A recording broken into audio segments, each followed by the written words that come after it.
आज पाणीपाग जदि कथा कहवा ताले आज हूँ अक्टोबर 19 तारिख। आज प्रबल कुटिब। हाँ आज्ञा आज प्रबल कुटिब। भयंकर वर्षा आज देखा मिल पारे।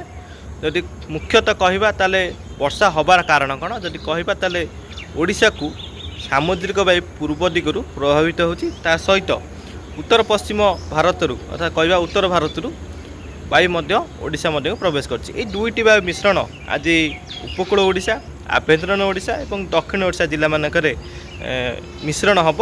ये जो मिश्रण हम या फल आज कहवा ताले उत्तर ओडिशार किछि जिला जेमतिक भद्रक जाजपुर जगतसिंहपुर केउझर ए एरिया रे रहिबो एवं उपकूल ओडिशा जो जगतसिंहपुर कटक केन्द्रापड़ा पुरी खोर्धा नयागढ़ तो तमाम अंचल रहिबो एवं जदि कह दक्षिण ओडिशा जिला मानकर गंजाम गजपति रायगढ़ कोरापुट मालकानगिरी कंधमाल नवरंगपुर ये सब जिला मानक जदि कहवा ताले प्रबल अति प्रबल वर्षा मुख्यतः 4टी सहर में बहुत मात्रा वर्षा देखा मिल पार घड़घड़ी जनित वर्षा देखा मिल पार से 4टी जिलार सहर जदि कहवा गंजाम ब्रह्मपुर पुरीर पुरी सहर खोर्धार भुवनेश्वर राजधानी भुवनेश्वर ता सहित कटकर कटक सहर तो यही 4टी जिलार प्रमुख सहर आज प्रबल प्रबल वर्षार संभावना रही घड़घड़ी जनित वर्षार संभावना रही जदि कहवा ताले 30 ରୁ 40 किलोमीटर प्रभाव पवन प्रभावित हो पारे।